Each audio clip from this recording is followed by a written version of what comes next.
Ever wondered what it's like to work in the art department of great games such as Apex Legends and Titanfall 2? Well, let's find out from the art director of those games, Ryan Lastimosa. I have fond memories of working with Respawn, like back in the day. From Titanfall 1 to Titanfall 2 to Apex, had a blast.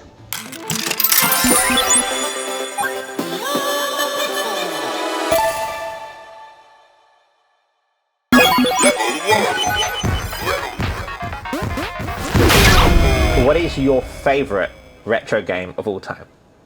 Ooh. I could easily go to Street Fighter 2, right? Street Fighter 2, that was iconic and still is to this day. But in thinking about my most influential retro game, I'd have to give it to Final Fantasy VI. Wow. Okay.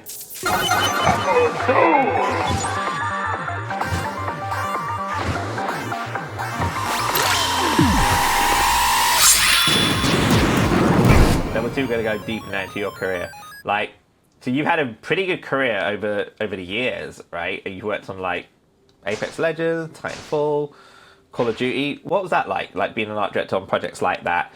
The responsibility of doing something quite big like that. I think we did set things up for Apex Legends to be scalable. The art itself, we knew that the in-game economy was going to, there was going to be a lot of demand there for progression type content, seasonal content, battle passes and whatnot. We knew that there was going to be, some traction there, but we didn't think it was going to be like drinking from a fire hose. So, instead of just building a gun or a character, it's like, hey, let's build this gun and this character, but let's also bake in the ability to mass produce it.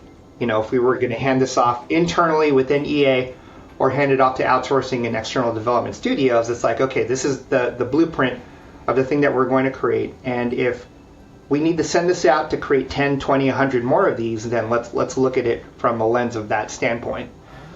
And, we were forward thinking enough to get that into a good place.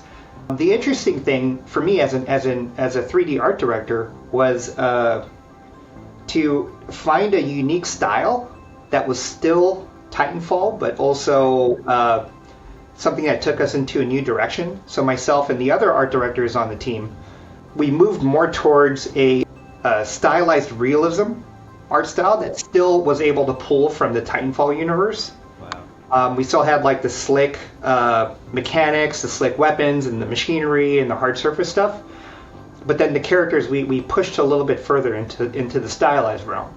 I have fond memories of what working with Respawn, back in the day. From Titanfall 1 to Titanfall 2 to Apex, had a blast. Level 3.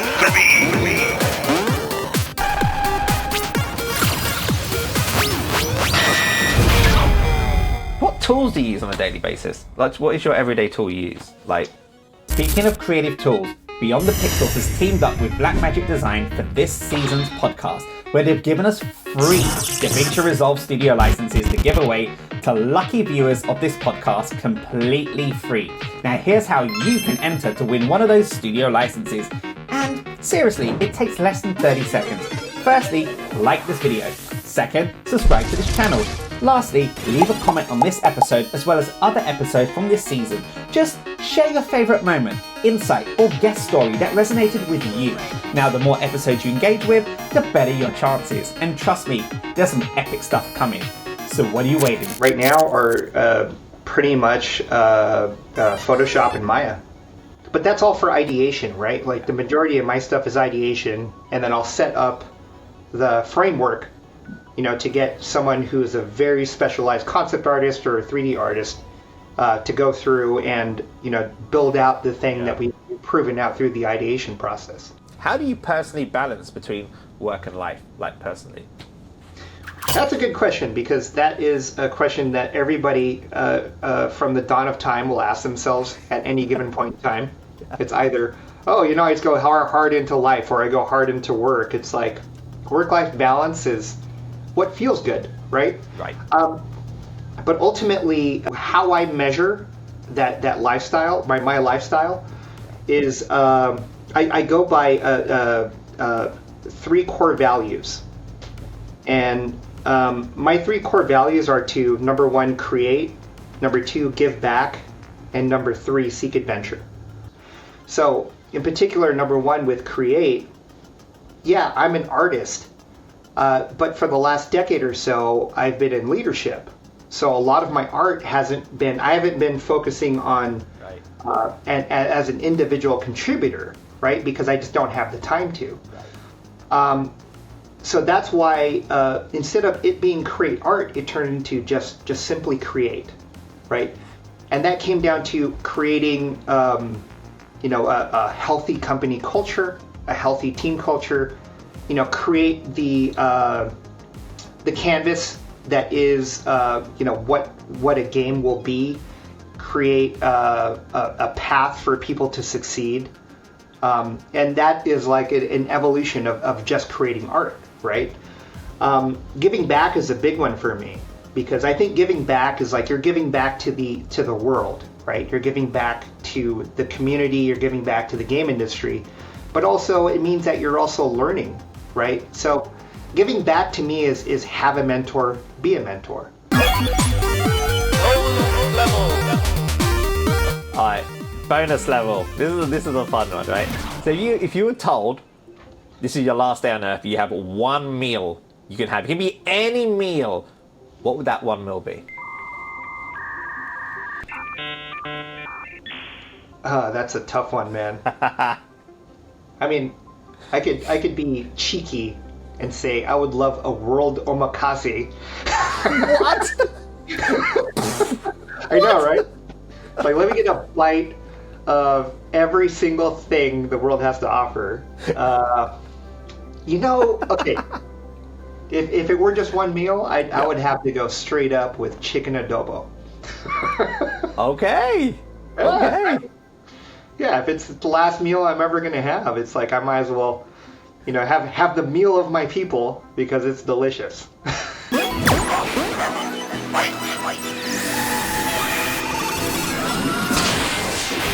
If you could give sort of like specific tips to anyone who wanted to start a career in game development, specifically 3D art, what would you give that person in terms of tips and advice? I could say like, hey, figure out what type of a game you want to make or what type of a film you want to work on, and make sure your portfolio fits that type of art style. Like what I tell a lot of students or aspiring artists is pick 3 studios that you want to work for and make sure your whole portfolio fits within all 3 of those studios. Oh wow! Right? Okay. Like, because if you have something that is just completely outside of a genre of a studio, they're going to go, oh, okay, that's cool, you can do that, but can you actually do the work that we're looking for? It's a very, very good tip, man. Wow. Because I notice when a lot of portfolios come through to me sometimes, it feels like it's like a lot of people take a shotgun approach sometimes. They just blast out their stuff to everyone and anyone, hoping someone will hire them because they're a good texture artist or something. But you're absolutely right. Like, if it's a little bit more bespoke and specific, then you're going to get an interview because it's something that they can relate to. And that's a very good tip. Wow. I think if someone has taken the care and attention to present themselves to a studio or to a hiring manager, then I think that also carries in their work ethic. Yeah. Right? It's like they take a lot of care and attention to what it is that they're doing. And as a hiring manager, I look at that and go, hey, this person cares, right? Yeah. Like, this person's going to take like that scalpel or that fine-tooth comb and make sure that they're cultivating the right thing. Yeah. And I'd rather pick that over somebody that's like, here's a bunch of stuff that I do because I'm awesome.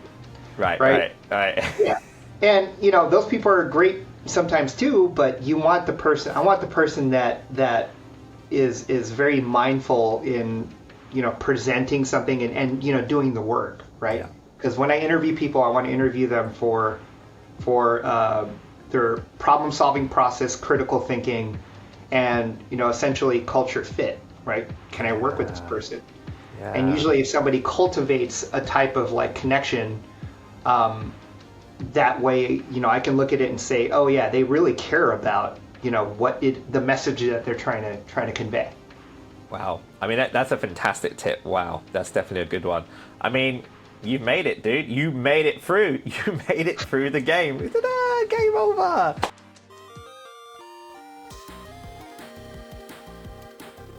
So I really appreciate your time, man. Thank you. Thank you. So much. Thank you. Yeah, thanks for having me, man. I'm glad we made this happen. And I'm afraid that's all we got time for in this episode. But if you enjoyed this, give us a thumbs up. Don't forget to subscribe. Most importantly, stay safe, and I'll see you on the next one.